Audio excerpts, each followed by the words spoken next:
Shri Sudhesh Kumar Shahi, JS police to ministry of home affairs, और deputy CEO national health authority doctor Vipul Agarwal.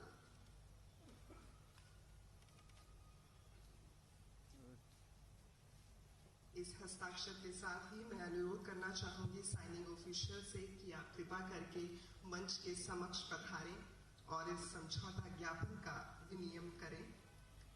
ये समझौता ज्ञापन आपस में एक्सचेंज किया जाएगा यहाँ मंच पर आप सभी लोगों के समक्ष, और हम सभी लोग आज इस क्षण के साक्षी हैं। जोरदार तालियां हो जाएगी।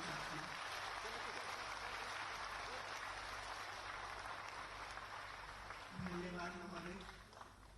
और अब मैं अनुरोध करना चाहूंगी CEO national health authority doctor Indu Bhushan ji से कि आप कृपा करके आयुष्मान CAPF पर नेशनल हेल्थ अथॉरिटी की ये जो एक प्रेजेंटेशन है उसे प्रस्तुत करें। जोरदार तालियां हो जाए आप सभी की।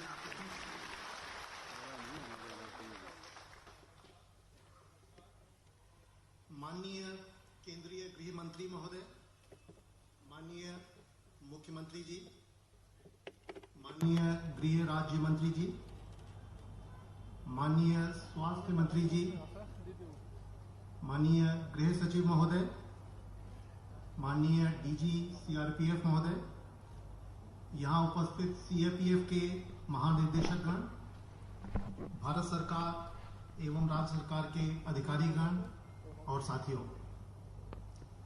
मेरे लिए यह गौरव का विषय है कि मैं इस ऐतिहासिक क्षण का साक्षी बनने जा रहा हूं। जो लोग हमारी सरहद की सुरक्षा और आंतरिक सुरक्षा में लगे हुए हैं, उनके लिए देश कुछ भी करे वो कम है। जो हमारी सुरक्षा में लगे हुए हैं, आज हम उनके और उनके परिवारजनों की स्वास्थ्य सुरक्षा की सुनिश्चितता का वादा करते हैं। देशवासियों की तरफ से इनकी सेवा और समर्पण के सम्मान में इस अहम पहल का हिस्सा बनते हुए मैं आप सबको बधाई देता हूं और अपने आप को भाग्यशाली समझता हूं। यह अवसर इसलिए भी ऐतिहासिक है क्योंकि माननीय प्रधानमंत्री जी के आयुष्मान भारत के संकल्प को फलीभूत करने की दिशा में यह एक महत्वपूर्ण कदम है। आयुष्मान भारत प्रधानमंत्री जन आरोग्य योजना दुनिया की सबसे बड़ी हेल्थ इंश्योरेंस योजना है। यह योजना देश में 10.7 करोड़ लाभार्थी परिवारों के साथ शुरू की गई थी, लेकिन अब तक 32 राज्यों और केंद्र शासित प्रदेशों ने इसको आगे बढ़ाकर 13 करोड़ से अधिक परिवारों को कवर किया है। इन 65 करोड़ देशवासियों को अब 5 लाख रुपए तक का स्वास्थ्य कवर प्रति वर्ष प्रति परिवार मिल रहा है। आइए उस ऐतिहासिक क्षण को वापस देखते हैं जब माननीय प्रधानमंत्री जी ने 72वें स्वतंत्रता दिवस के अवसर पर लाल किले की प्राचीर से आयुष्मान भारत PMJ की अभूतपूर्व यात्रा की घोषणा की थी। देश के गरीब से गरीब व्यक्ति को, सामान्य जन को आरोग्य की सुविधा मिले, इसलिए गंभीर बीमारियों के लिए और बड़ी अस्पतालों में सामान्य मानवी को भी आरोग्य की सुविधा मिले, मुफ्त में मिले। और इसलिए भारत सरकार ने प्रधानमंत्री जन आरोग्य अभियान प्रारंभ करने का तय किया। प्रधानमंत्री जी के आशीर्वचन से शुरू हुई ये यात्रा आज कई मील के पत्थर स्थापित कर चुकी है। लगभग 2.5 साल पहले 1 फरवरी 2018 को तत्कालीन वित्त मंत्री स्वर्गीय श्री अरुण जेटली जी के केंद्रीय बजट के उद्घोषणा में योजना के क्रियान्वयन की घोषणा की गई थी। उसके बाद हम लोगों ने इसमें कई छोटे बड़े कदम उठाए। राज्यों के परामर्श से अगले 6 महीने के अंदर योजना का प्रारूप, संस्थागत संरचना, IT संरचना और योजना के कार्यान्वयन के लिए व्यापक तंत्र का निर्माण किया गया। 23 सितंबर 2018 को रांची में माननीय प्रधानमंत्री जी ने योजना का शुभारंभ किया। उसी दिन से यह योजना 26 राज्यों और केंद्र शासित प्रदेशों में शुरू कर दी गई और योजना के लागू होने के 20 महीने में के कम समय में मई 2020 तक आयुष्मान भारत पीएमजे ने 1 करोड़ से अधिक उपचार प्रदान कर एक मिसाल कायम की। वर्तमान में पीएमजे योजना के अंतर्गत लाभार्थियों को 24,000 अस्पतालों के विस्तृत नेटवर्क के द्वारा 19,000 करोड़ की लागत से 1,500 करोड़ से अधिक उपचार दिए जा चुके हैं। पिछले 28 महीनों में योजना जिस मुकाम पे पहुंची है उसमें 4 घटकों का महत्वपूर्ण योगदान है। एक, स्ट्रॉन्ग, रिलायबल और इंटरऑपरेबल आईटी सिस्टम। दूसरा, धोखाधड़ी और दुरुपयोग पर मजबूत नियंत्रण। तीसरा, अस्पतालों का व्यापक नेटवर्क, इसमें कि पब्लिक और प्राइवेट अस्पताल दोनों हैं। चौथा, प्रभावी मॉनिटरिंग एंड इवैल्यूएशन। तो योजना के आईटी सिस्टम से एंड टू एंड कैशलेस और पेपरलेस सुविधा संभव हो सकी है। इस जटिल तंत्र के माध्यम से न केवल योजना के तहत सुविधाओं का लाभ उठाना सरल बनाया गया है, बल्कि लाभार्थियों से संबंधित जानकारी को सुरक्षित और गोपनीय भी बनाया गया है। वर्ष 2019-20 में भारत सरकार ने आयुष्मान भारत के आईटी प्लेटफॉर्म को नेशनल गोल्ड अवार्ड से पुरस्कृत किया था। आयुष्मान भारत के तहत किसी भी तरह की धोखाधड़ी और दुरुपयोग के लिए हमने जीरो टॉलरेंस की नीति अपनाई है। इसके लिए आर्टिफिशियल इंटेलिजेंस और मशीन लर्निंग जैसे अत्याधुनिक तकनीक का इस्तेमाल कर एक उत्कृष्ट fraud analytics, control and tracking system भी बनाया है। इस दशा में लगातार नवाचारों को प्रोत्साहित किया जा रहा है। योजना के तहत अस्पतालों का एक बड़ा नेटवर्क बनाया है जो सुदूर क्षेत्रों में भी लाभार्थियों तक स्वास्थ्य सुविधाएं मुहैया करा रहे हैं। इस योजना की एक खास विशेषता है पोर्टेबिलिटी, जिसके तहत लाभार्थी अपने राज्य के साथ साथ दूसरे राज्यों में जाकर भी सूचीबद्ध अस्पतालों में सुविधाओं का लाभ उठा सकते हैं। योजना के समग्र मूल्यांकन के लिए रियल टाइम डैशबोर्ड का विकास किया गया है ताकि योजना की प्रगति को रोज हर एक पल ट्रैक किया जा सके और साक्ष्य पर आधारित नीतिगत निर्णय लेने में सहूलियत हो। योजना के तहत लाभार्थियों के शिकायत निवारण और समाधान प्रदान करने के लिए 24/7 कॉल सेंटर की व्यवस्था भी की गई है।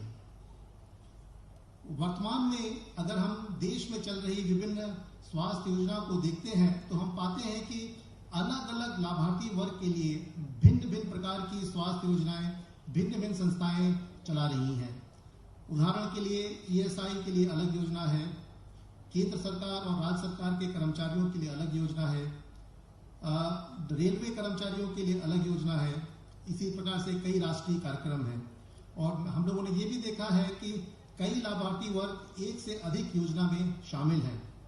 और योजनाओं की इस प्रकार की जो विविधता है उससे न केवल सुविधाओं की उपलब्धता में असमानता होती है, बल्कि आर्थिक और मानविक संसाधनों का भी पूरा उपयोग नहीं हो पाता है। और यदि सभी योजनाओं को कन्वर्ज किया जाए, मैं मर्ज करने की बात नहीं कर रहा हूँ, कन्वर्ज किया जाए तो सभी हितधारकों को बहुआयामी लाभ मिलेगा। अब सभी योजनाएं साथ साथ काम करेंगी तो हम कलेक्टिव बार्गेनिंग के माध्यम से अस्पतालों और डायग्नोस्टिक सेंटर से उचित मूल्य पर बेहतर सुविधाओं की आपूर्ति करा सकेंगे। इतने बड़े लाभार्थी आधार के बावजूद हमारे पास इकोनॉमीज ऑफ स्केल का पूरा दोहन नहीं है। योजनाओं के कन्वर्जेंस से हम जो हमारे रिसोर्सेज हैं ह्यूमन एंड फाइनेंशियल, उनको हम लोग ऑप्टिमली यूज कर पाएंगे। कन्वर्जेंस से पूरा डिजिटाइजेशन भी संभव होगा। इससे आसानी से सभी को कैशलेस और पेपरलेस सुविधा भी हो सकती है। और दूसरी तरफ जो अस्पतालों का बड़ा नेटवर्क है उसको भी हम पूरी तरह से हार्नेस कर सकते हैं। और जैसा कि पहले डीजी महोदय ने बताया था कि जो योजनाओं से हमारे स्वास्थ्य रिकॉर्ड, ट्रांजैक्शन डेटा निकलेंगे, उससे जो एनालिसिस और डिसीजन मेकिंग में और फ्यूचर में किस तरह से हम लोग सुविधाएं प्रदान करें, उसमें सहायता मिलेगी। और NHA का एक बड़ा स्ट्रॉन्ग ग्रीवेंस मैनेजमेंट सिस्टम है, उसको भी सभी स्कीम्स इस्तेमाल कर सकती हैं। तो वर्तमान में हमने ये भी देखा है कि कई योजनाओं में धोखाधड़ी और शिकायत के निवारण की मजबूत प्रणाली नहीं है। ऐसे में अक्सर देखते हैं कि एक योजना ने किसी अस्पताल को धोखाधड़ी के लिए डी-इम्पैनल किया, लेकिन वो दूसरी योजना में अभी भी इम्पैनल्ड है। ऐसा तभी होता है क्योंकि योजनाओं में आपस में सामंजस्य नहीं है। अगर हम साथ मिलकर काम करें तो इस तरह का एक लड़ाई धोखाधड़ी और अब्यूज के खिलाफ हम लोग कर सकते हैं। माननीय प्रधानमंत्री जी के आयुष्मान भारत के संकल्प का एक महत्वपूर्ण आयाम ये भी है कि देश में चल रही तमाम बीमा और आश्वासन योजनाओं को आयुष्मान भारत के अंतर्गत एकरूप किया जाए। इस दिशा में हम लगातार कोशिश कर रहे हैं और इसमें CAPF के माध्यम से एक बड़ा कदम आज हम लोग उठाने वाले हैं। वर्तमान में गृह मंत्रालय द्वारा CAPF के जवानों को, उनके परिवारजनों को कॉम्प्रिहेंसिव OPD और IPD संबंधित स्वास्थ्य सेवाएं दी जाती हैं। ये सेवाएं वो या तो सरकारी अस्पतालों में या CAPF के अस्पतालों में या CGHS के अस्पतालों में या CGHS से सूचीबद्ध निजी अस्पतालों में ले सकते हैं। लेकिन जब आयुष्मान भारत प्लेटफॉर्म के साथ जुड़ेंगे तो उसमें इनको सुविधा लेने में आसानी होगी और उनकी सुविधा की गुणवत्ता और सुगमता में उत्तरोत्तर वृद्धि होगी। इस नई योजना से जवानों को और जवानों के परिवारों को कई लाभ होंगे। जो इस समय लाभ मिल रहे हैं वो पूर्वतः मिलते रहेंगे। अस्पतालों में पेपरलेस और कैशलेस सुविधाएं मिलेंगी। पहले की तरह इलाज के खर्च पे कोई सीमा नहीं होगी। पोर्टेबिलिटी की सेवा के अंतर्गत देश के किसी भी राज्य में योजना का लाभ लिया जा सकता है। योजना के तहत अस्पतालों की संख्या 10 गुने से अधिक बढ़ जाएगी। इस समय CAPF के पास जहां पे वो जा सकते हैं करीब 1000 अस्पताल हैं और आयुष्मान भारत के पास करीब 24,000 अस्पताल हैं, जिसमें कि 10,000 से अधिक अस्पताल प्राइवेट अस्पताल हैं, जिससे कि जो संख्या है जहां पे की सुविधा मिल सकती है उसमें भयंकर वृद्धि होगी। इसके अलावा शिकायत निवारण के लिए जो हमारा 24/7 कॉल सेंटर है उसके माध्यम से शिकायतों का समयबद्ध तरीके से निवारण भी होगा। अगर मैं सरकार के दृष्टिकोण से देखूं तो CAPF कर्मियों को बेहतरीन सेवा देने के अलावा बहुत सारे अधिक लाभ भी हैं। एक तो योजना का दुरुपयोग में अंकुश लगेगा, दूसरा प्रभावी ढंग से योजना की निगरानी और मूल्यांकन किया जा सकेगा और फीडबैक के आधार पर सेवा की गुणवत्ता में सुधार किया जा सकेगा। इन सभी से योजना का कुशल और किफायती क्रियान्वयन संभव होगा। आसाम में आज PMJ और CGHS के अस्पतालों में आयुष्मान भारत CAPF के शुभारंभ के बाद फरवरी में इस योजना के अंतर्गत असम में लाभार्थियों के लिए हम रियम्बर्समेंट मॉड्यूल शुरू करेंगे। इसका विस्तार उत्तर पूर्वी राज्यों और पूर्वी राज्यों में किया जाएगा।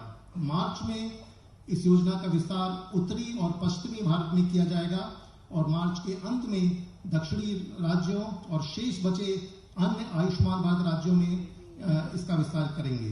अप्रैल में यह योजना पूरे देश में लागू की जाएगी।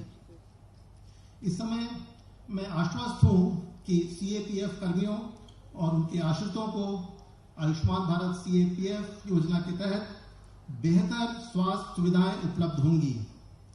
यह देशवासियों की तरफ से उनकी कर्तव्य निष्ठा के प्रति एक सच्ची श्रद्धांजलि है। हमारा जवान आयुष्मान, यही हमारा ध्येय है, यही हमारा संकल्प है। जय हिंद।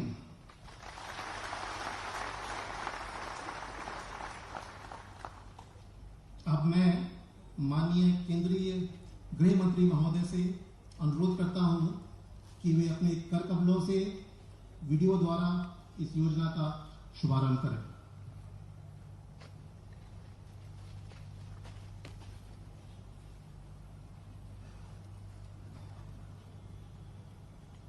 माननीय गृह मंत्री द्वारा आयुष्मान CAPF से संबंधित वीडियो का विमोचन।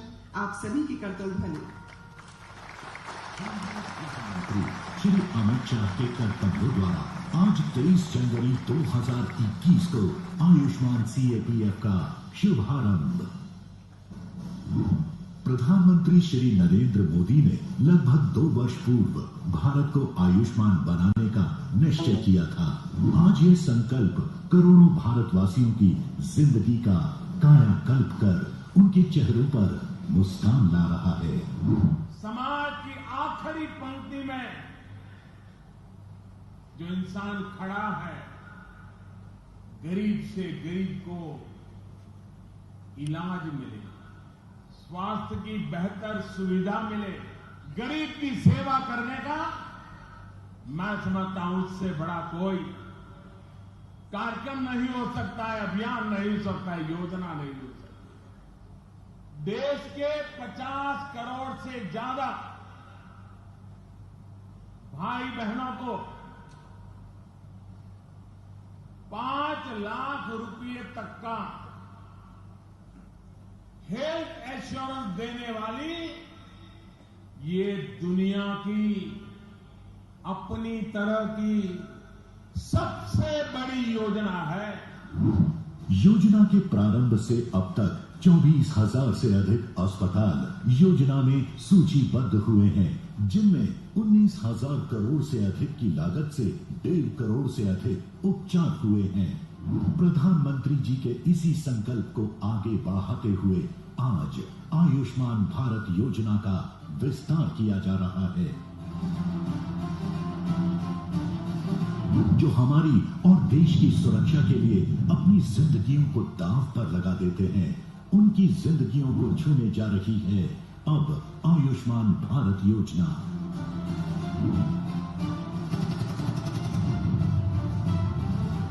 हर कोना है सुरक्षित, निडर रह रहे हम, क्योंकि डटे हैं वो ड्यूटी पर, हर सांस हर दम। आभारी है देश उनका और उनके परिवारों का, गौरवान्वित होगा देश भी ख्याल रख के इन रखवालों का। सुरक्षा की जिम्मेदारी जैसे उठाता है जवान, वैसे ही देश को स्वस्थ बना रही योजना आयुष्मान। योजना में अब शामिल होगा CAPF जवान और उनका पूरा परिवार। निजी अस्पतालों में गंभीर बीमारियों का कैशलेस उपचार, जिनसे बनता देश महान। आइए बढ़ाते हैं उनका और सम्मान। आरोग्य रहे जवान देश का, बने वो आयुष्मान। हमारा जवान आयुष्मान।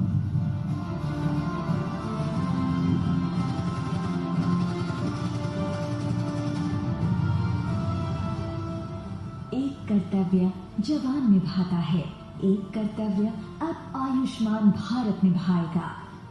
केंद्रीय सशस्त्र पुलिस बल के हर जवान और उसके परिवार के समर्पण के प्रति आभार व्यक्त करते हुए आयुष्मान भारत उन्हें और उनके परिवार को स्वास्थ्य सुरक्षा प्रदान करने का वादा कर रहा है। आयुष्मान भारत हो, भारत आयुष्मान हो। वाकई महज दिशा बदलने की जरूरत होती है, दशा खुद ब खुद बदल जाती है। और आज हमारा ये मंच हमारे जवानों के स्वास्थ्य की एक नई दशा जो है वो बदलने जा रहा है। तो हम आभारी हैं आयुष्मान के, हम आभारी हैं आज के इस मंच के, जहां से हम सभी लोगों को ये दृढ़ता मिल रही है। और अब CAPF बलों के महानिदेशकों एवं लाभार्थियों को ई हेल्थ कार्ड का वितरण किया जाएगा। तो मैं अनुरोध करना चाहूंगी माननीय केंद्रीय गृह मंत्री जी से कि आप कृपा करके अपने शुभ हाथों से ये वितरण करें। और सबसे पहले मैं आमंत्रित करना चाहूंगी आसाम राइफल से।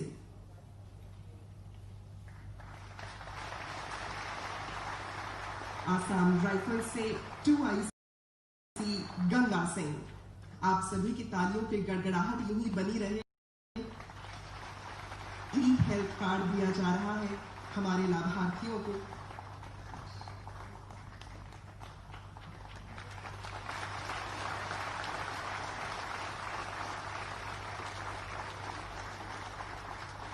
सूबेदार DG Ramesh Lal,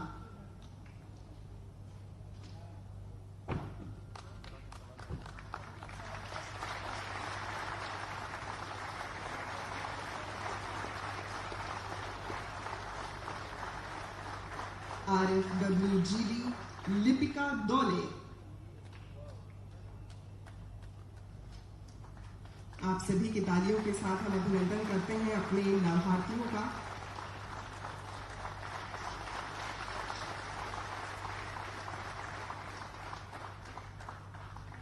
BSF border security force से डीजी राकेश अस्थाना,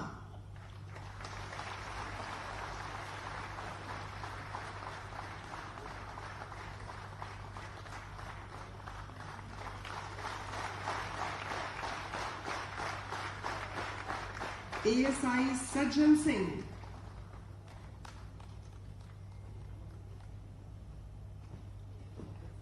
आप सभी की तालियों की गड़गड़ाहट।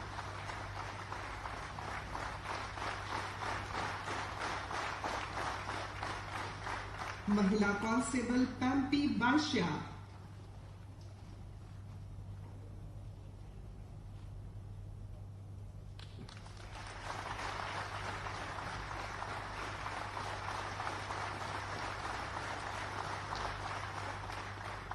CISF के बल से DG SK Deshwal,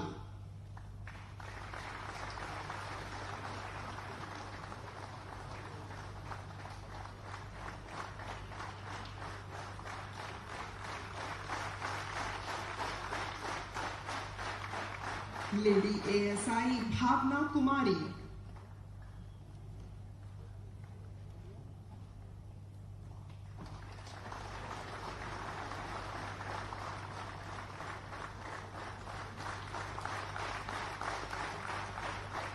constable GD Vipul Brahma Narzary,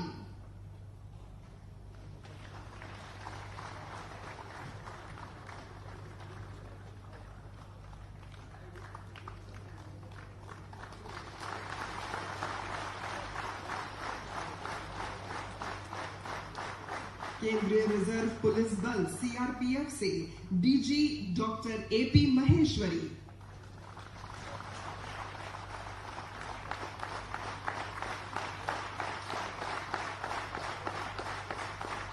ASI KM नीलम,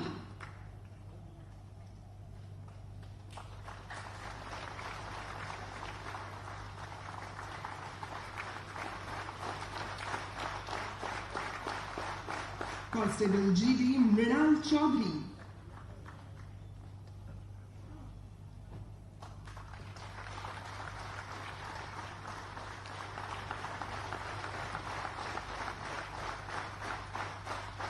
ITBP से डीजी SS देसवाल,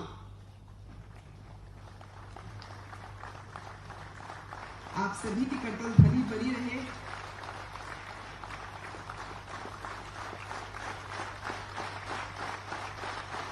ITBP से ही SI Manoj Kumar Thakur,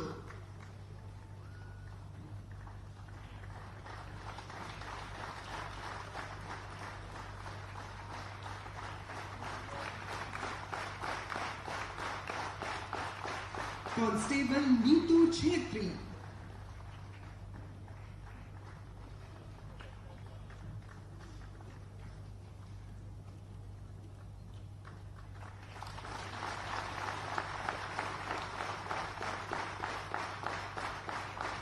health card वितरण में NSG से squadron commander Ram Kapoor,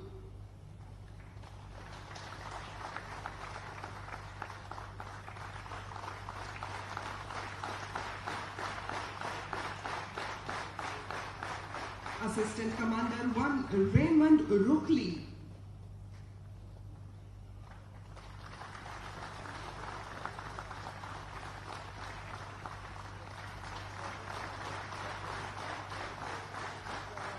ranger 2 Sant Kumar okay,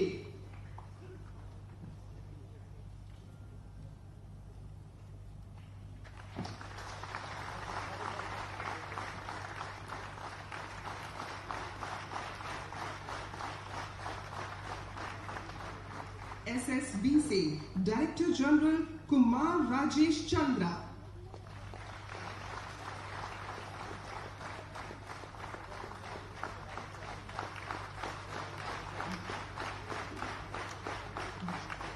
SIGD असीम सुशील सिंह,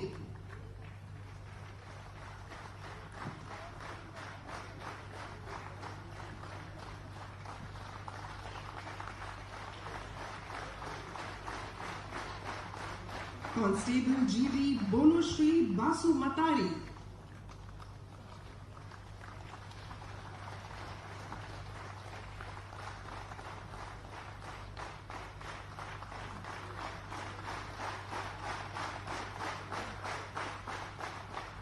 इसी क्रम में अब मैं आमंत्रित करना चाहूंगी हमारे केंद्रीय सशस्त्र पुलिस बलों की सभी माताओं के स्वरूप, उन्हीं की मातृत्व शक्ति को लेकर यहाँ मंच पर उपस्थित होती हुई CRPF की एक सैनिक की वृद्ध मां, please put your hands together, Buddheshwari Devi. जैसा कि DG साहब ने बताया था कि जब एक सैनिक हमारी मातृभूमि की रक्षा के लिए अपना सर्वस्व त्याग देता है तो उसकी माता की रक्षा के लिए किस कदर CAPF पूरी तरह से नतमस्तक है, कार्यरत है, वो हम यहाँ देख सकते हैं। और आप सभी से मैं अनुरोध करना चाहूंगी कि अगर मातृत्व की शक्ति को आप यहाँ मंच पर महसूस कर सकते हैं तो आप सभी लोग अपनी अपनी जगहों पर खड़े हो जाएं और जोरदार तालियों से अभिनंदित करें हमारे इस आयुष्मान CAPF की वीर को।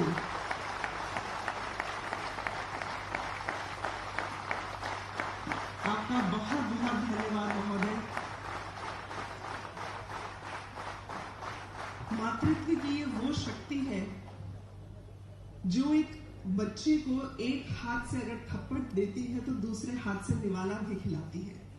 ये मातृत्व की वो शक्ति है जो रण में जाते हुए अपने सपूत के माथे पर विजय तिलक लगाती है, और वो विजय तिलक लगाते हुए कभी उसके हाथ कांपे नहीं। वो काम कर दिखाया है हमारे यहाँ मौजूद प्रणय सरोता ने। तो एक बार जोरदार तालियां हो जाएं आपके लिए प्लीज। और अब आज के इस कार्य कल्याणकारी योजनाओं के विषय पर आधारित इस आयोजन की अगली कड़ी है, और वो कड़ी है सशस्त्र सीमा बल यानी SSB की कुछ कल्याणकारी परियोजनाओं का शुभारंभ। इस कार्य हेतु मैं आमंत्रित करना चाहूंगी श्री कुमार राजेश चंद्रा, महानिदेशक सशस्त्र सीमा बल को। आपसे अनुरोध है कि आप परियोजनाओं से संबंधित जो जानकारी है वो उसका संक्षिप्त विवरण दें, और तत्पश्चात माननीय गृह मंत्री महोदय से उक्त परियोजनाओं के उद्घाटन का अनुरोध करें। आप सभी लोगों की तालियों के साथ हम अभिनंदन करना चाहेंगे। माननीय श्री अमित शाह जी, केंद्रीय गृह मंत्री भारत सरकार, माननीय मुख्यमंत्री असम सरकार, केंद्रीय गृह राज्य मंत्री, स्वास्थ्य मंत्री असम सरकार, गृह सचिव भारत सरकार डॉक्टर इंदु भूषण, उपस्थित सभी वरिष्ठ अधिकारीगण, मीडिया से आए हुए प्रतिनिधि और हमारे आंतरिक सुरक्षा परिवार से जुड़े हुए सभी संगठनों के सभी बलकर्मी, मैं इस कार्यक्रम के मुख्य अतिथि माननीय केंद्रीय गृह मंत्री भारत सरकार का हार्दिक स्वागत और अभिनंदन करता हूं तथा आभार व्यक्त करता हूं कि आपने इस कल्याणकारी आयोजन के थोड़ा समय निकालकर SSB के भी परियोजनाओं के उद्घाटन का हमारा अनुरोध आपने स्वीकार किया। धन्यवाद महोदय। मैं सीधे बिना किसी औपचारिकताओं के अब आपका ध्यान 24 वाहिनी रंगिया की ओर आकर्षित करना चाहूंगा, जहां वाहिनी परिसर में 10 बिस्तर वाला एक अस्पताल बनकर तैयार है। यह अस्पताल 745 वर्ग मीटर में फैला हुआ है और इस परियोजना की कुल लागत 2 करोड़ 15 लाख रुपए है। ये अभी आप वीडियो के फीड के माध्यम से इसका अवलोकन कर पा रहे हैं। इस अस्पताल के बन जाने से अब हमारे जवानों और उनके परिवारजनों को वाहिनी के अंदर ही मूलभूत उपचार की सुविधाएं मिल पाएंगी। मैं आपसे अनुरोध करूंगा महोदय कि लाइव स्ट्रीमिंग के माध्यम से 24 वाहिनी रंगिया के इस अस्पताल का रिमोट के माध्यम से उद्घाटन करने की कृपा करें।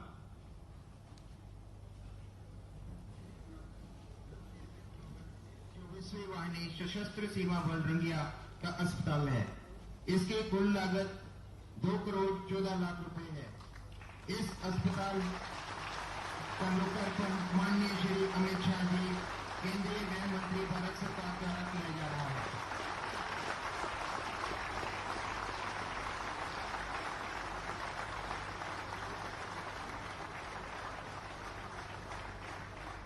महोदय, हमारी दूसरी परियोजना इसी क्षेत्र मुख्यालय रंगिया के प्रशासनिक भवन जो 1432 वर्ग मीटर में फैला है और जिस परियोजना की कुल लागत 5 करोड़ 33 लाख रुपए है, मैं उस प्रशासनिक भवन के भी उद्घाटन का आपसे अनुरोध करूंगा।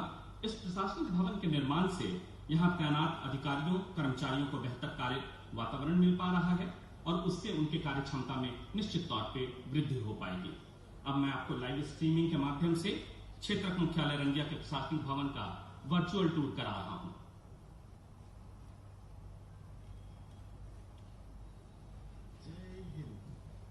आप सबका क्षेत्र मुख्यालय सशस्त्र सीमा बल रंगिया के नवनिर्मित प्रशासनिक भवन के उद्घाटन समारोह में स्वागत है।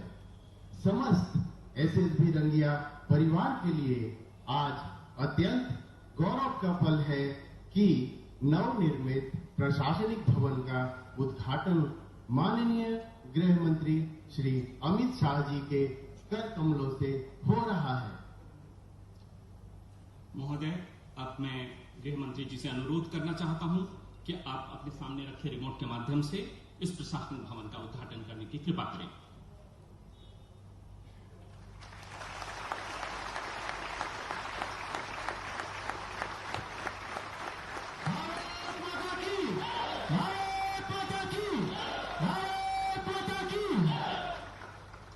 महोदय, इसके बाद हमारी तीसरी और अंतिम परियोजना जिसका उद्घाटन हम आपसे आज करा रहे हैं वो है प्रथम वाहिनी सोनापुर के 168 नवनिर्मित टाइप 2 आवासीय भवनों के उद्घाटन का। इसके तैयार होने से वाहिनी कर्मी न केवल अपने परिवार के साथ रह पाएंगे बल्कि अपने कर्तव्यों का निर्वहन अच्छी तरह से करते हुए अपने परिवारजनों को एक अच्छी शिक्षा और बेहतर चिकित्सा एवं सुरक्षा भी उपलब्ध करा सकने में सक्षम होंगे। वहां से यह आवासीय परिसर कुल 10,072 वर्ग मीटर में फैला हुआ है। अब मैं प्रथम वाहिनी सोनापुर में लाइव स्ट्रीमिंग के माध्यम से नवनिर्मित टाइप 2 आवासीय भवनों का आपको वर्चुअल टूर कराना चाहूंगा। प्रथम वाहिनी सोनापुर के प्रांगण में उपस्थित है। यहाँ आज माननीय गृह मंत्री श्री अमित शाह जी द्वारा 168 टाइप 2 क्वार्टर्स का उद्घाटन होना।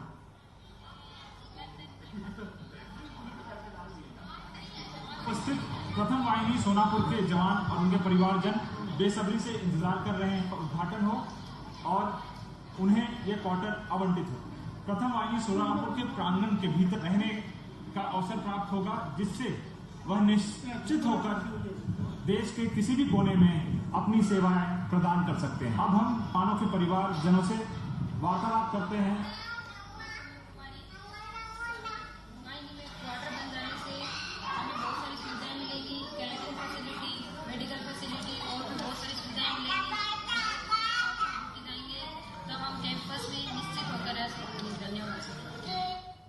अब मैं माननीय गृह मंत्री जी से पुनः निवेदन करता हूं कि कृपया आपके हाथ में रखे हुए रिमोट्स के माध्यम से 168 टाइप 2 भवनों का उद्घाटन करने की कृपा करें।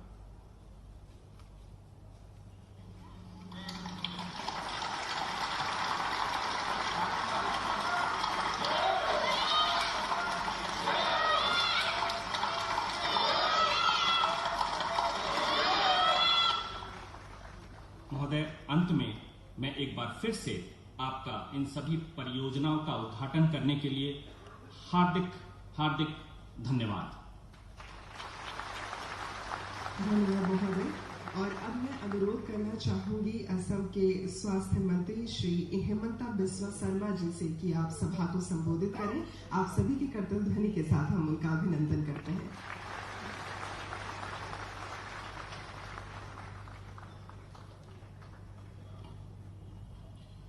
परम आदरणीय केंद्रीय गृह मंत्री श्री अमित शाह जी, असम की मुख्यमंत्री माननीय श्री सर्बानंद सोनोवाल जी, केंद्रीय गृह राज्य मंत्री श्री नित्यानंद राय जी, केंद्रीय गृह सचिव महोदय, डीजी सीआरपीएफ श्री इंदुभूषण जी, और आज का सभा में विराजमान सीएपीएफ का तमाम ऑफिसर्स और हमारा जवान।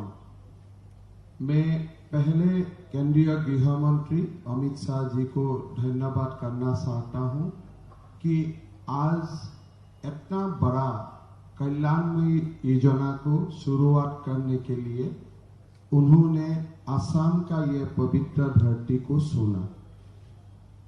असम 2018 साल में जब 23 सितंबर प्रधानमंत्री नरेंद्र मोदी जी ने आयुष्मान भारत योजना का शुरू किया था, उसी दिन से ही हम आयुष्मान योजना को रूपायन करने का काम शुरू किया था और असम में आज 27 लाख लाभार्थी ये योजना से जोड़ रहा है। मैं अत्यंत कॉन्फिडेंस का साथ बोल सकता हूं असम का स्वास्थ्य मंत्री होने का नाते कि ये स्कीम आयुष्मान भारत सचमुच एक आयुष्मान है, लोगों को आयुष्मान होने का बर देता है। असम में करीबन 1,90,000 व्यक्ति ये योजना से लाभान्वित हुआ है और मैं जब मेडिकल कॉलेज में जाता हूं, मैं गरीब से गरीब लोगों का चेहरा में वो हंसी देखता हूं जो हंसी देखने का शायद सौभाग्य ये आयुष्मान भारत योजना नहीं होने से लोगों को सौभाग्य नहीं होता था। मैं केंद्रीय गृह मंत्री अमित शाह जी को बहुत बहुत धन्यवाद देता हूं कि ऐसा कल्याणमयी योजना सीएपीएफ तक एक्सटेंड करने का निर्णय हुआ और ये योजना का फल से रीइंबर्समेंट जैसा जटिल प्रक्रिया का अवॉइड करते हुए हमारा जवान का परिवार भारत का कोने कोने का जितना भी हॉस्पिटल्स है, सारा हॉस्पिटल में कैशलेस ट्रीटमेंट का बेनिफिट मिलेगा बिना कोई उच्चतम सीमा निर्धारण करते हुए। ऐसा योजना बहुत ही आदरणीय है, मंगलमयी है, कल्याणमयी है और ऐसा एक महान योजना का उद्घाटन समारोह में उपस्थित होने का सुविधा देने के लिए मैं आप सबको बहुत बहुत धन्यवाद और साधुवाद देता हूं। जय हिंद। धन्यवाद महोदय।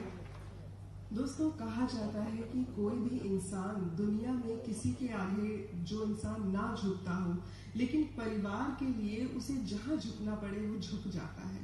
और जब हम एक सैनिक की बात करते हैं तो मैं हमेशा हमारे सैनिकों के लिए कहती हूँ कि ये जो हमने वर्दी पहनी हुई है, इस वर्दी की बहुत बड़ी खुददारी होती है और ये खुददारी इसीलिए होती है क्योंकि हम पर देश की जिम्मेदारी होती है और ये खुददारी हमेशा हमारा स्वाभिमान बनकर रहे और उसको और ज्यादा हम लोग हमेशा सुदृढ़ करें। कभी भी किसी भी वजह से हमें किसी के आगे झुकना ना पड़े, भले ही वो हमारे परिवार के लिए भी हो। ये आज हमें इस मंच से आयुष्मान सीएपीएफ की तरफ से एक वरदान मिला है और ये वरदान हम सभी को ये बताता है कि दुनिया में चाहे कितनी भी मुसीबत आ जाए, चाहे हमारे पूरे देश को बचाने के लिए हमें अपनी जान लगानी पड़ जाए, लेकिन उसमें हम कभी भी पीछे नहीं हटेंगे क्योंकि कोई है जो हमारी परवाह भी कर रहा है। तो हम एक बार पुनः आयुष्मान सीएपीएफ के बहुत बहुत शुक्रगुजार हैं कि इस योजना के तहत अब हमारे जो जवान हैं वो निश्चिंत होकर अपना कर्तव्य पूरी तरह से निभा सकते हैं। और इसके साथ ही अब मैं आमंत्रित करना चाहूंगी माननीय केंद्रीय गृह राज्य मंत्री श्री नित्यानंद राय जी को कि आप सभा को संबोधित करें। आप सभी की तालियों की गड़गड़ाहट के साथ उन्हें बुलाते हैं।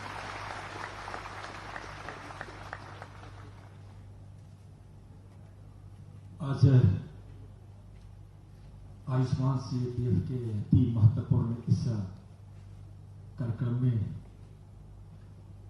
इस कार्यक्रम के शुभारंभ करने वाले भारत के यशस्वी गृह मंत्री आदरणीय अमित शाह जी, असम के माननीय मुख्यमंत्री सर्बानंद जी, माननीय स्वास्थ्य मंत्री हेमंत जी, मंच पर उपस्थित गृह सचिव भल्ला जी, सीआरपीएफ के डीजी महेश्वरी जी, स्वास्थ्य विभाग के इंदुभूषण जी, सीआरपीएफ के सभी डीजीगण, वरिष्ठ अधिकारीगण, भारत सरकार और असम सरकार के अधिकारीगण और नौजवान मित्रों, जब आदरणीय गृह मंत्री जी कार्यभार गृह मंत्रालय का संभाले तो उन्होंने देश के विभिन्न कोनों में रह रहे सीएपीएफ के अधिकारियों और जवानों के साथ विभिन्न प्रकार से संवाद करने का काम प्रारंभ किया। कई चरणों में अति महत्वपूर्ण संवाद में बिल्कुल पारिवारिक संवाद की तरह, सिर्फ आपको समझने के लिए नहीं, आपके विषय में सोचने के लिए और उसको सफल बनाने के प्रयास के लिए बहुत ही अच्छे तरीके से माननीय गृह मंत्री जी के संवाद का जो प्रतिफल आया, निश्चित रूप से आज मैं खड़ा होकर गर्व के साथ कह सकता हूं कि सीएपीएफ के अधिकारियों से लेकर जवानों की जिंदगी में कई प्रकार के सुधार और सुविधा देने के लिए अच्छे प्रयास माननीय गृह मंत्री जी के द्वारा हुआ है।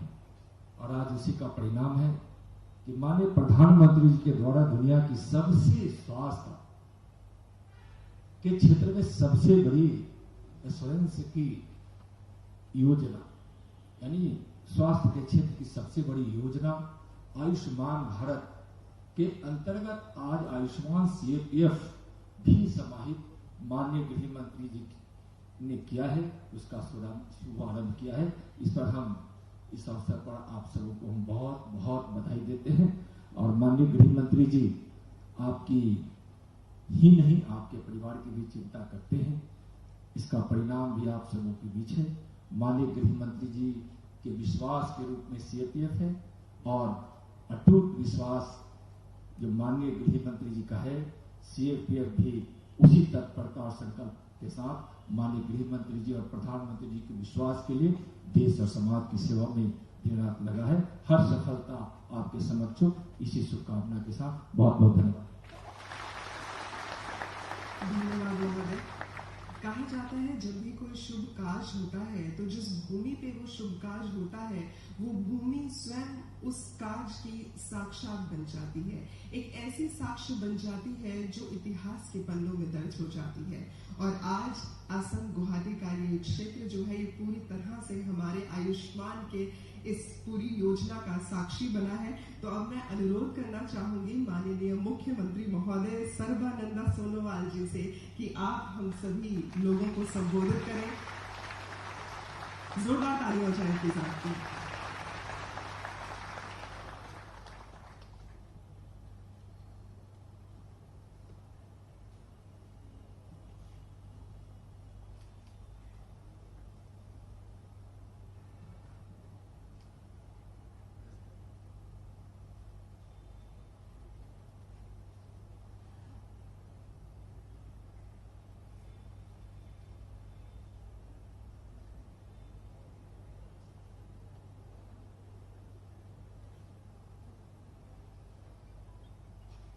नमस्कार।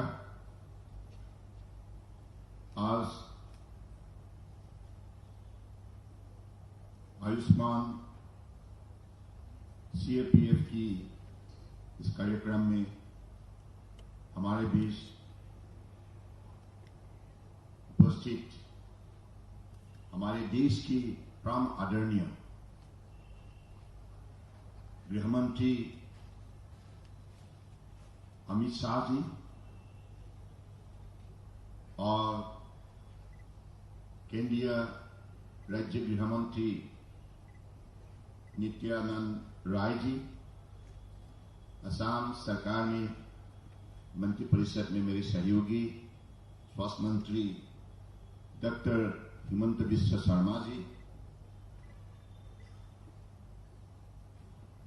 केंद्रीय गृह सचिव Ajay Kumar Bhalla ji, CEO national health authority doctor Indu Bhushan ji, director general CRPF Anant Prakash Maheshwari ji, और यहां आज उपस्थित सीआरपीएफ की सारे डीजी गण और उपस्थित सिपाहीगण और असम सरकार, भारत सरकार की अधिकारीगण, पत्रकार बंधु, सबसे पहले मैं असम की जनता की तरफ से हमारे परम आदरणीय गृह मंत्री अमित शाह जी को हृदय से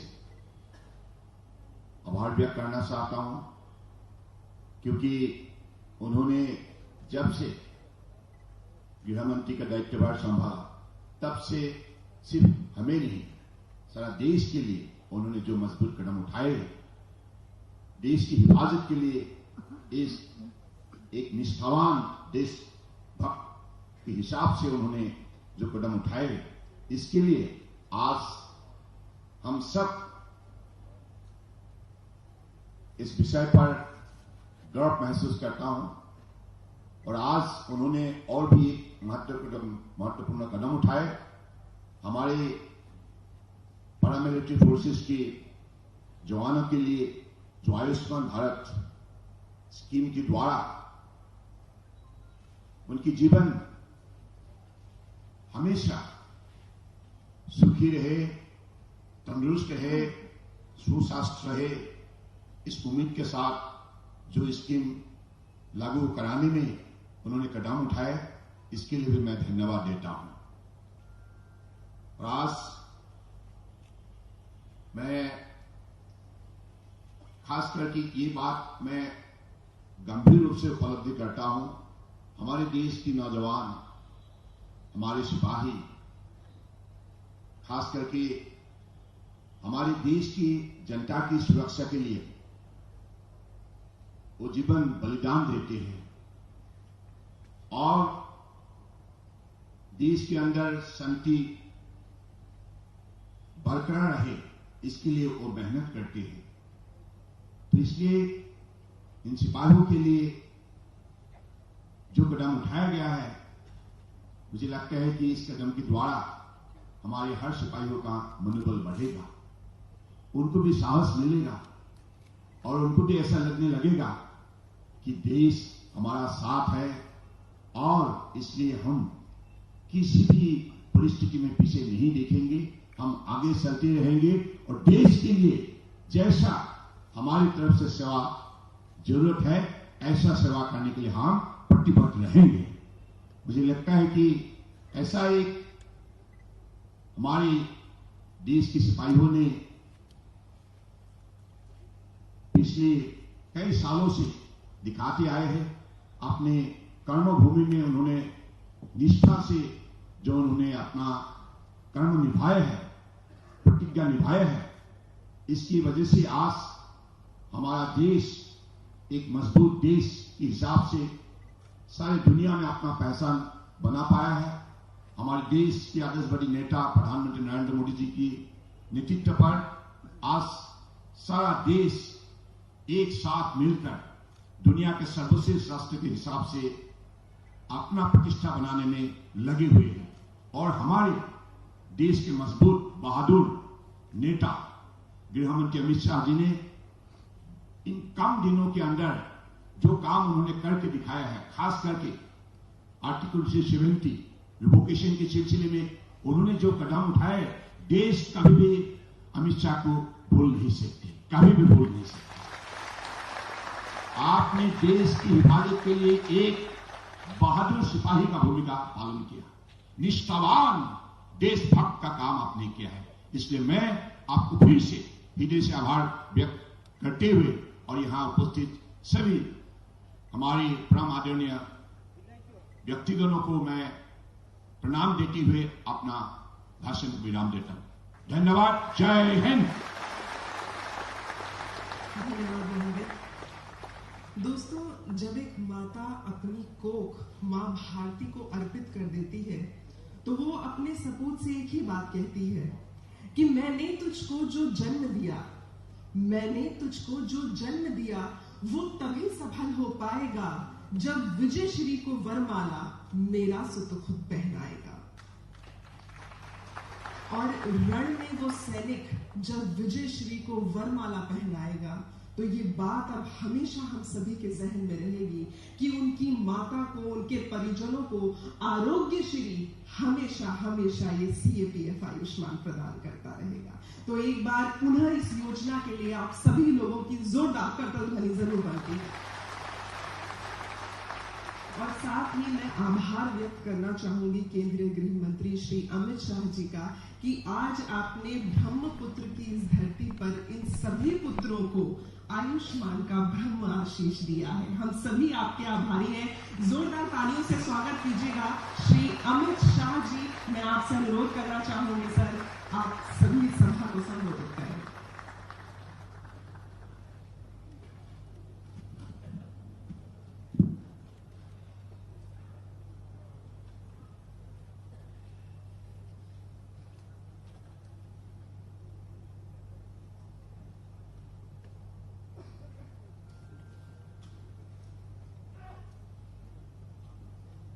मंच पर उपस्थित असम सरकार के मुख्यमंत्री श्रीमान सर्बानंद सोनोवाल जी, केंद्रीय मंत्रिपरिषद में मेरे साथी, बिहार के नेता गृह राज्य मंत्री श्रीमान नित्यानंद राय जी, असम के यशस्वी वित्त और स्वास्थ्य मंत्री श्री हेमंत विश्व शर्मा जी, गृह सचिव श्री अजय कुमार भल्ला जी, CRPF के DG श्री महेश्वरी जी, राष्ट्रीय स्वास्थ्य प्राधिकरण के CEO डॉक्टर इंदु भूषण जी, मंच पर उपस्थित सभी CRPF के DG गण और आज उपस्थित सभी देश की सुरक्षा करने वाले, अहर्निश देश को सुरक्षित रखने वाले CRPF के प्यारे जवानों, अधिकारियों, आप सभी को मैं बहुत बहुत बधाई और अभिनंदन देना चाहता हूं। मित्रों, आज पराक्रम दिवस, आज नेताजी सुभाष चंद्र बोस का जन्मदिन और उसमें भी 125वां जन्मदिन, और देश के प्रधानमंत्री नरेंद्र मोदी जी ने तय किया है कि आज से हमेशा के लिए यह देश 23 जनवरी को पराक्रम दिवस के रूप में मनाएगा और नेताजी के पराक्रम को हमेशा कृतज्ञ भाव से श्रद्धांजलि देगा। और मुझे इस बात का भी आनंद है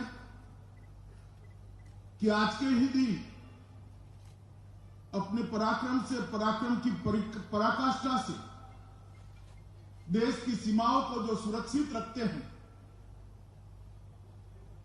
जिनके बलिदान और परिश्रम के और पराक्रम के कारण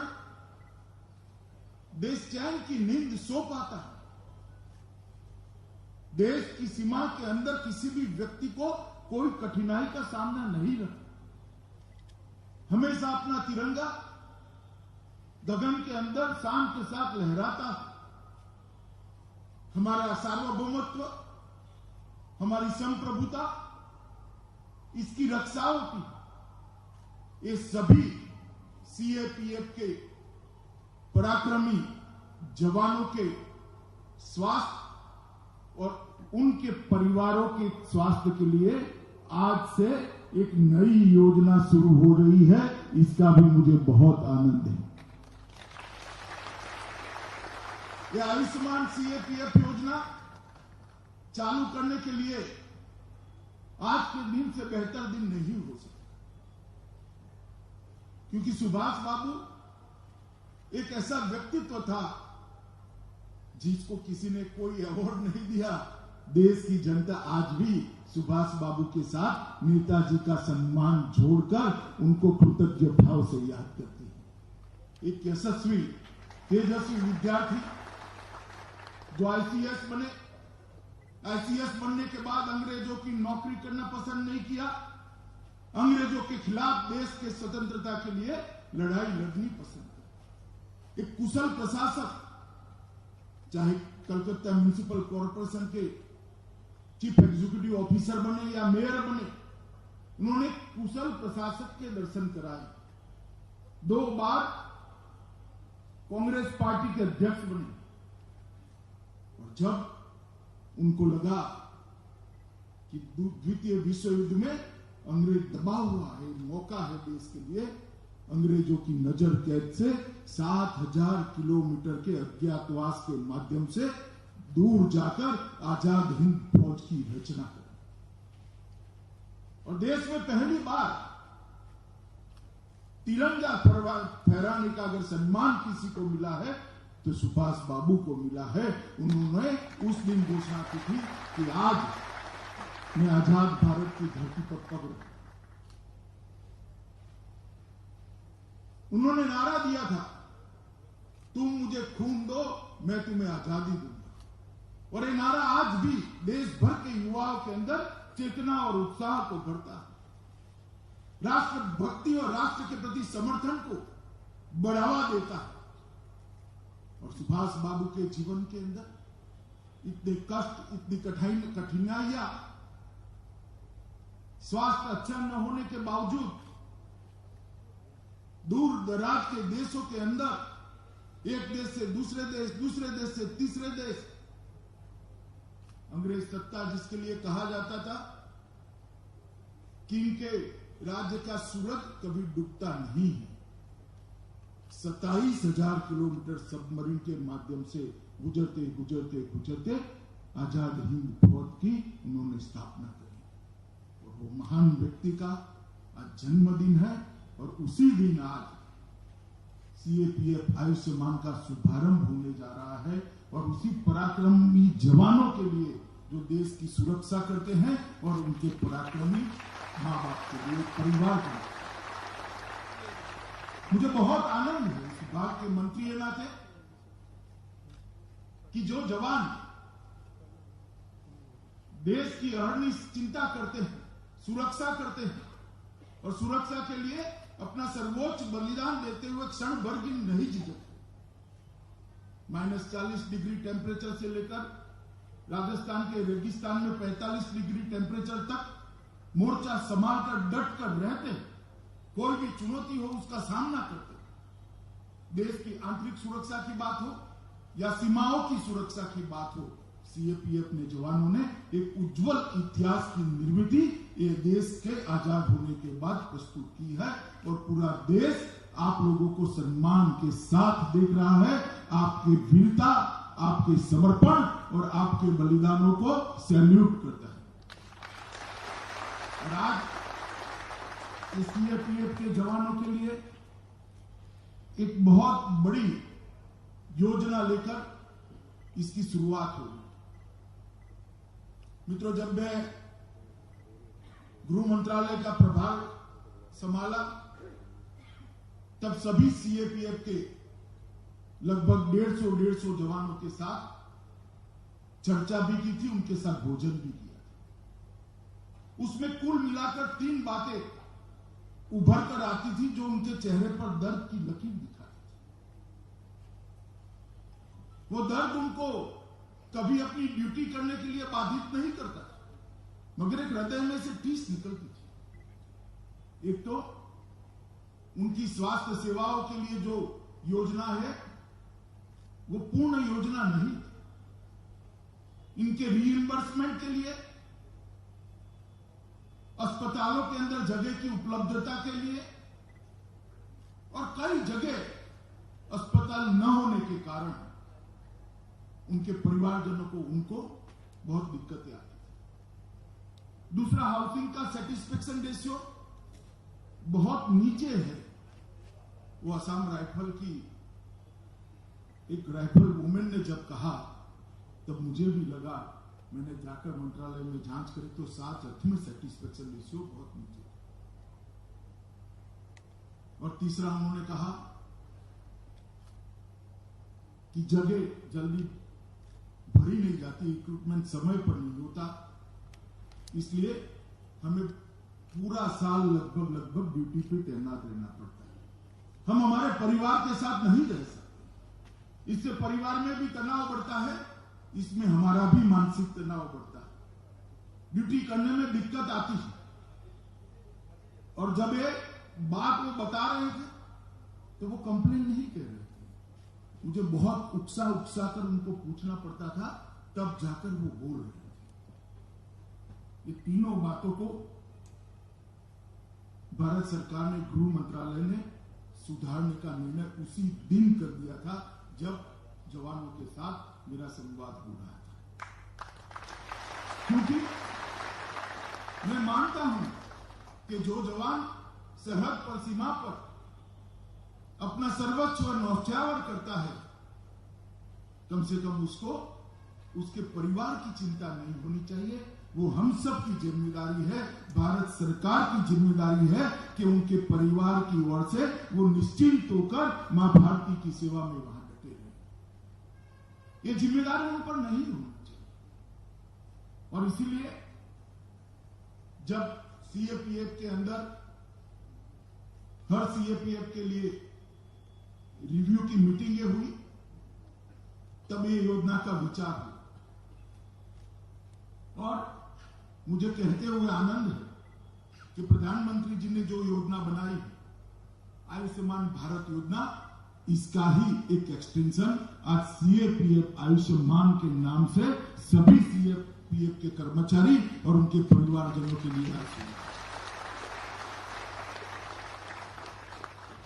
डॉक्टर इंदु भूषण ने बहुत डिटेल में बात बताई, मगर उन्होंने बहुत क्लमजी तरीके से बताई है। मैं उसको थोड़े सरल तरीके से आपके सामने रखना चाहता हूं। प्रधानमंत्री जी जब देश के प्रधानमंत्री बने, तब ढेर सारी समस्याओं को उन्होंने हल करने की शुरुआत की। कई लोगों ने पहले स्टेटमेंट किए थे कि खजाने पर सबसे पहला अधिकार किसका है। प्रधानमंत्री जी ने एक स्पष्ट कर दिया, खजाने पर सबसे पहला अधिकार देश के गरीब का है। और 60 करोड़ गरीबों के लिए बैंक अकाउंट देना, उनके घर में गैस का सिलेंडर देना, पूरा घर देना, घर में शौचालय देना, घर में बिजली पहुंचाना और स्वास्थ्य सेवाओं के लिए प्रधानमंत्री आयुष्मान भारत योजना का शुभारंभ करना। ये प्रधानमंत्री आयुष्मान भारत योजना आज लगभग 2 करोड़ लोगों के स्वास्थ्य को अच्छा कर चुकी है और देश के 60 करोड़ से ज्यादा गरीबों को 5 लाख तक की सीमा में कोई भी गंभीर बीमारी का इलाज करना है तो आज उसको चिंता करने की जरूरत नहीं है। मित्रों, मेरे मध्य क्षेत्र के अंदर मैंने देखा है कि एक माता जब इंस्टीट्यूशनलाइज डिलीवरी कर घर जाती है तो उसको 250 रुपया घर जाने का भी इस योजना के तहत देने में आते हैं। तो बहुत बड़ा कदम प्रधानमंत्री जी ने उठाया, जिससे देश के 60 करोड़ गरीबों के जीवन में स्वास्थ्य के बारे में चिंता ही नहीं है। और कैशलेस सिस्टम है, आप कार्ड दे दीजिए, वो स्वैप कर लेंगे, आप चले जाइए, आपको कोई चिंता करने की जरूरत।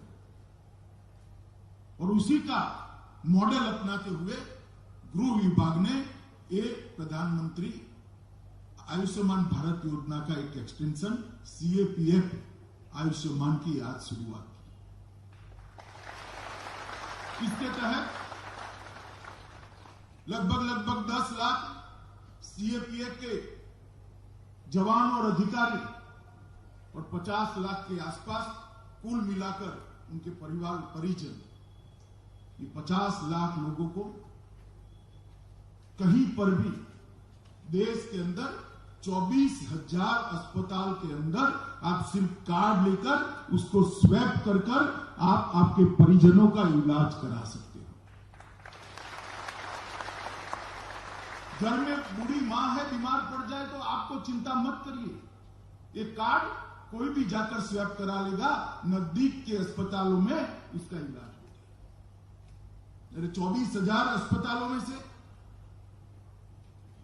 14,000 अस्पताल निजी अस्पताल भी, अच्छे अस्पताल भी, इसके अंदर आपका, आपके परिजनों का इलाज किसी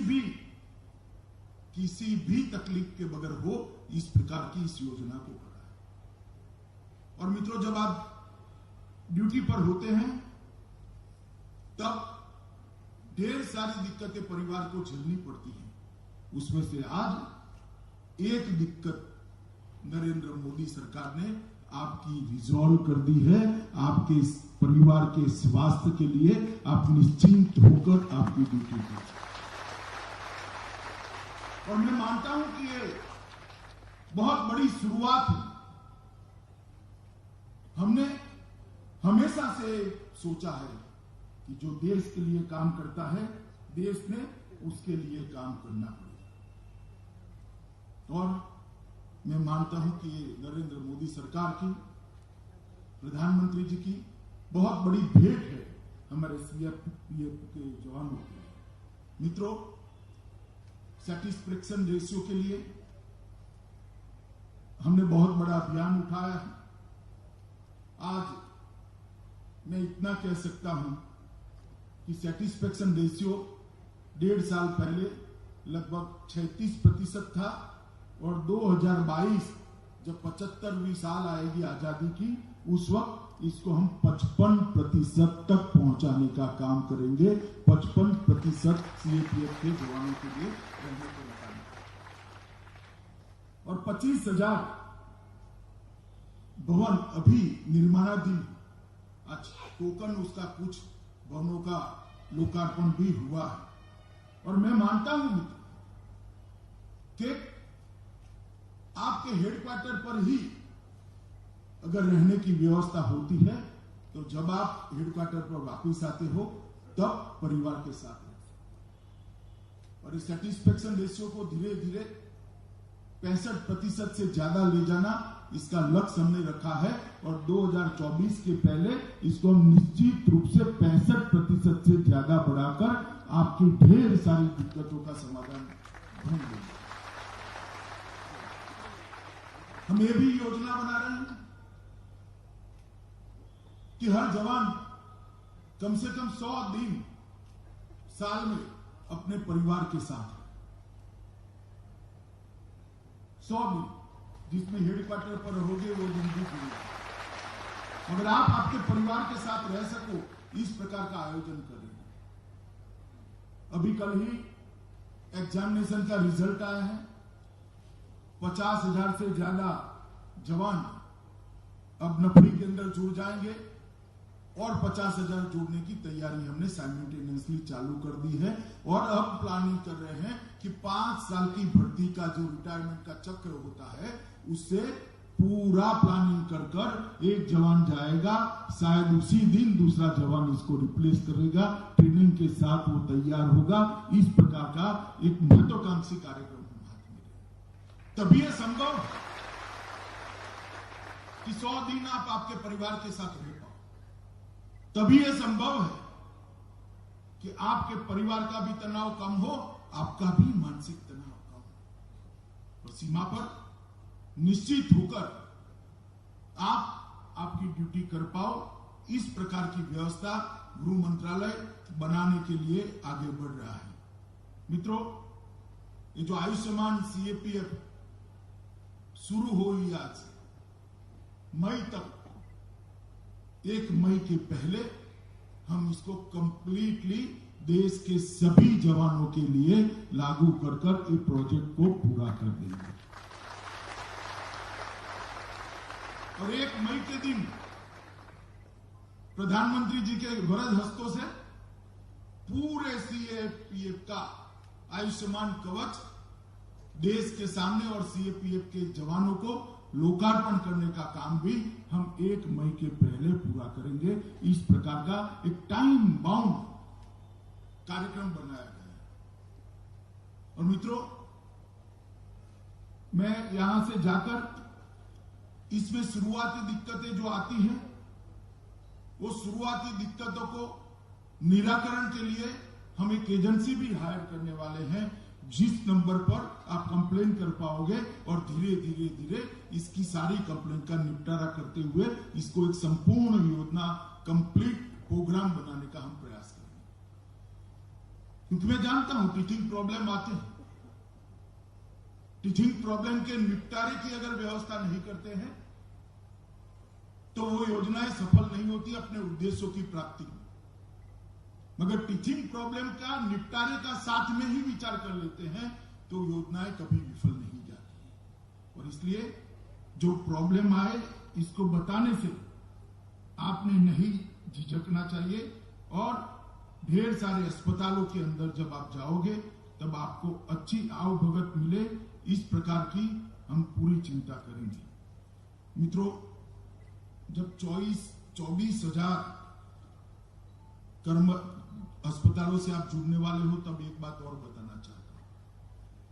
सभी सीएपीएफ के कर्मचारियों को और उनके परिवारजनों को एक हेल्थ कार्ड भी दिया जाएगा और हर साल सीएपीएफ के कर्मचारियों का स्वास्थ्य परीक्षण होगा और हर तीसरे साल इनके सभी परिजनों के स्वास्थ्य की भी चिंता हम करने वाले हैं। और आपका हेल्थ कार्ड कहीं पर भी लेकर जाओगे तो आपके हेल्थ के बारे में जितनी भी जानकारियां हैं वो सीधी अस्पताल के कंप्यूटर पर डाउनलोड हो जाएगी। इसके अंदर पहले आपके परिजनों ने जहां पर इलाज कराया है वो डॉक्टर की अंतिम टिप्पणियां भी अंकित होगी, जिससे वो इसके कंटिन्यूएशन में अगर दूसरे अस्पताल में गए हो तो काम कर पाए। इस प्रकार का डिटेल प्लानिंग गृह विभाग ने सीएपीएफ कर्मचारियों के लिए किया है, सीएपीएफ के अधिकारियों के लिए किया है।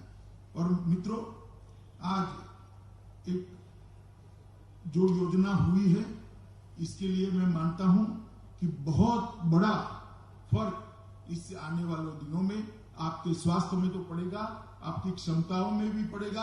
और घर पे जाओगे, बूढ़ी माँ और छोटे बच्चे हास्य के साथ आपका स्वागत करेंगे तो आपके मन में एक ऊंडा, बहुत अच्छे संतोष का भाव भी निर्मित होगा कि ये नरेंद्र मोदी सरकार मेरे परिवार की चिंता करेगी। मित्रों, कोरोना की लड़ाई के अंदर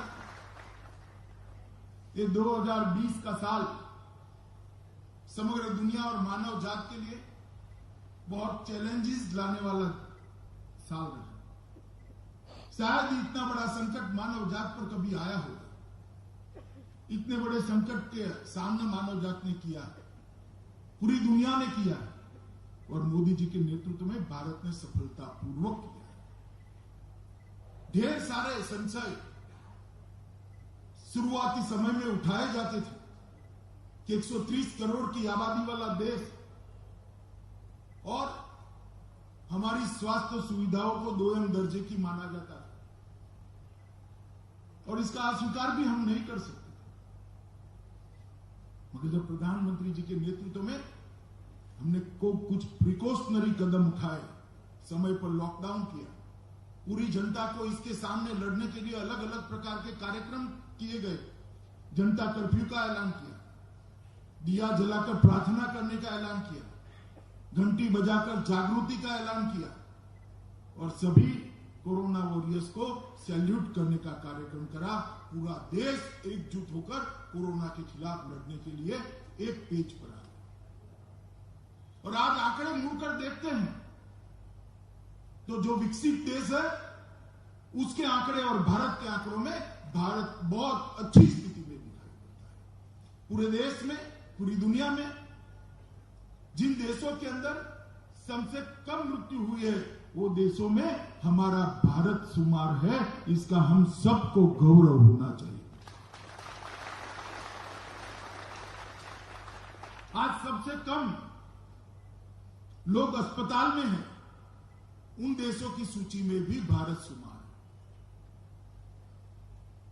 और अच्छे होकर जाने वालों की संख्या जिसकी सबसे ज्यादा है 96%, उसमें भी भारत शुमार है।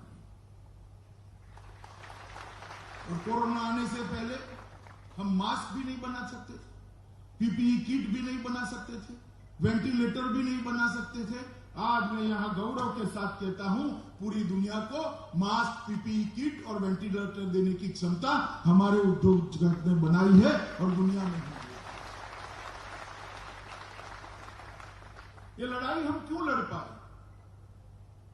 ये लड़ाई इसलिए लड़ पाए कि दुनिया भर में कोरोना के खिलाफ सरकारें लड़ी और भारत के अंदर कोरोना के खिलाफ प्रधानमंत्री जी के नेतृत्व में सरकार तो लड़ी ही, राज्य सरकारें भी लड़ी, साथ में 130 करोड़ की आबादी भी कोरोना के खिलाफ लड़ाई लड़ी। इसका परिणाम है कि ये सफलता। और हमारे सीएपीएफ के जवान, पुलिस के जवान कोरोना के खिलाफ लड़ाई में प्रथम पंक्ति में पाए गए। चाहे लॉकडाउन की अनुपालना करानी, चाहे कोई बीमार को अस्पताल पहुंचाना हो, चाहे लॉकडाउन तोड़ने वालों को विनय से अपने घर वापस भेजना हो, चाहे एयरपोर्ट पर सुचारू व्यवस्था करनी हो, चाहे अस्पतालों की सुरक्षा करनी हो, कहीं पर भी पुलिस और सीएपीएफ के जवानों ने पीछे मुड़कर नहीं देखा। और पुलिस और सीएपीएफ के कई जवान संक्रमित भी हुए और उन्होंने अपनी जान भी गंवाई। परंतु ये लड़ाई में इन्होंने स्वास्थ्य कर्मियों के साथ, डॉक्टरों के साथ कंधे से कंधा मिलाकर कोरोना के खिलाफ लड़ाई लड़ी। मैं आज इस मंच से देश भर के पुलिसकर्मी और हमारे सीएपीएफ के जवानों को बहुत बहुत बधाई देता हूं कि आप लोगों ने ये लड़ाई में बहुत सफल हुई। और इसीलिए जब वैक्सीनेशन की शुरुआत हुई, टीकाकरण की शुरुआत हुई, हमारे ही देश के वैज्ञानिकों ने 2 टीके बनाए और 2 मेड इन इंडिया टीके आज विश्व में सबसे उपयुक्त टीके माने जाते हैं। इसके वैक्सीनेशन की शुरुआत हुई तो पहले जिनको सबसे पहले वैक्सीन देना है उसमें स्वास्थ्य कर्मियों के बाद सीधा नंबर हमारे पुलिसकर्मी और सीएपीएफ जवानों का रखा गया है। आप लोगों को सबसे पहली लिस्ट में। और विश्व का सबसे बड़ा वैक्सीनेशन का प्रोग्राम आज मोदी जी के नेतृत्व में शुरू हुआ है और स्पीड भी अब चौथे 5वें दिन बहुत गति पकड़ी है और धीरे धीरे गति बढ़ती ही जाएगी। मैं आज सुरक्षा के साथ जुड़े हुए सभी जवानों को, चाहे वो राज्य के पुलिसकर्मी हो या चाहे सीएपीएफ के जवान हो, सबको कहता हूं अपनी बारी का इंतजार करिए, जरा भी संशय रखे बगैर ये टीके को ले लीजिए, अपने आप को सुरक्षित करिए और बाकी का जीवन भी मां भारती की सेवा के लिए आप जिस प्रकार से ड्यूटी करते हैं करते हैं। ये जो अफवाहें फैला रहे हैं टीके के लिए, उनको भी मैं कहना चाहता हूं, भैया राजनीति करने के लिए ढेर सारे मंच है, आ जाना, कर लेंगे 2-2 हाथ, कोई दिक्कत नहीं। कम से कम लोगों के स्वास्थ्य के लिए जो जुड़ी हुई चीजों, लोगों में एक श्रद्धा की निर्मित ही करनी है। हमारे वैज्ञानिकों ने दिन रात मेहनत करके जो इजाद किया है टीका, इस पर क्यों शंका के बादल मंडरा रहे हो भैया? ढेर सारी चीजें हैं राजनीति करने के लिए। मैं सीएपीएफ के सभी जवानों को कहता हूं कि आप जब टीकाकरण का हमारा नंबर आए तब आप इसको जरूर श्रद्धा के साथ टीका लगाइए और अपने आप को एक सुरक्षा कवच के साथ महसूस कर देश के ड्यूटी में लग जाइए। मित्रों, हम जब यहां पर सीएपीएफ के कार्यक्रम में है उस वक्त मैं इतना भी कहना चाहता हूं कि नरेंद्र मोदी सरकार ढेर सारे सुधार गृह मंत्रालय में भी बहुत अच्छे तरीके से कर रही है। गृह मंत्रालय में पहले सब लोग मानते कि भाई इसमें क्या सुधार करो, ढेर सारा क्षेत्र ऐसा है जिसमें सुधार की जरूरत है। जैसे सीएपीएफ आयुष्मान, हमने राष्ट्रीय रक्षा यूनिवर्सिटी और राष्ट्रीय फोरेंसिक साइंस यूनिवर्सिटी को भी स्थापना करने का काम किया है, और अब सीएपीएफ के अंदर जिसको जाना है, पुलिस बल के अंदर जिसको जाना है, रक्षा के साथ जुड़ा वाले किसी भी क्षेत्र में जाना है, वो बच्चा 12th के बाद अपनी कैरियर वहीं से बनाएगा और उसको प्रायोरिटी भी दी जाएगी। उसके कई साल बर्बाद होने से बच जाएंगे। इसका अभ्यासक्रम ही ऐसा बनेगा कि ट्रेनिंग की सारी व्यवस्था अभ्यासक्रम के दौरान भी हो जाएगी, और उस दृष्टि से जब उसको प्रायोरिटी देंगे उसकी नौकरी भी सुनिश्चित हो जाएगी। यहां सर्वानंद जी और हेमंत विश्व शर्मा बैठे हुए हैं। मैं असम सरकार से निवेदन करना चाहता हूं कि दोनों नेशनल यूनिवर्सिटी का एफिलिएटेड कॉलेज आसाम में तुरंत चालू कराना चाहिए, जिससे आसाम के युवाओं को भी फोरेंसिक साइंस यूनिवर्सिटी और रक्षा शक्ति यूनिवर्सिटी का फायदा मिले। और इससे जिसमें बच्चों को कैरियर बनानी है, उसी क्षेत्र का विशेष प्रशिक्षण देने की एक शुरुआत होगी, प्रोफेशनलिज्म की शुरुआत। और ये दोनों यूनिवर्सिटी काम करना शुरू कर दिए हैं। कई राज्यों के साथ एमओयू की दरखास्त भी आ गई है। असम सरकार ने भी एफएसएल के लिए तो दरखास्त भेजी है। मैं मानता हूं कि इससे सुरक्षा के क्षेत्र में आने वाले सभी बच्चों को एक नई दिशा मिलेगी, उनका भविष्य उज्जवल होगा। मित्रों, आज ढेर सारे सुधार गृह विभाग ने शुरू किए हैं। उसमें से एक मानवीय संवेदनाओं के साथ, आपके स्वास्थ्य के साथ जुड़ा हुआ सुधार यहाँ पर शुरू हुआ है, और मुझे श्रद्धा है कि हमारी टीम 1 मई को प्रधानमंत्री जी के हाथ से इस पूरी योजना को पूर्ण कर कर देश भर के सीएपीएफ के जवानों को ये सुरक्षा चक्र देने में सफल होगी, इसका मुझे विश्वास है। आज यहाँ पर एसएसबी के भी भवनों का, प्रशासनिक भवन का और अस्पताल का लोकार्पण हुआ है, तो मैं एसएसबी के जवानों को भी बधाई देना चाहता हूं। और ये आयुष्मान सीएपीएफ की जो कल्पना थी, उसको चरितार्थ करने के लिए, उसमें मदद करने के लिए इंदु भूषण जी और उनकी पूरी टीम को भी मैं साधुवाद देना चाहता हूं, क्योंकि जब मैंने पहली बार विचार रखा है कैसे होगा कैसे होगा कैसे होगा था, शायद और कोई डिपार्टमेंट ने इस प्रकार से अपना जुड़ाव नहीं किया है इंदु भूषण जी, शायद और कोई डिपार्टमेंट ने नहीं किया, मगर आज उन्होंने कल्पना रखी कि सब लोग जुड़ जाए। मगर खैर, सीएपीएफ के सारे लोग और परिवारजन, बहुत बहुत उनको मैं शुभकामनाएं देकर मेरी बात समाप्त करता हूं, और देश के प्रधानमंत्री जी को भी अभिनंदन करता हूं कि इस योजना को उन्होंने हमें गिफ्ट के रूप में दिया है। बहुत बहुत धन्यवाद। भारत माता की जय।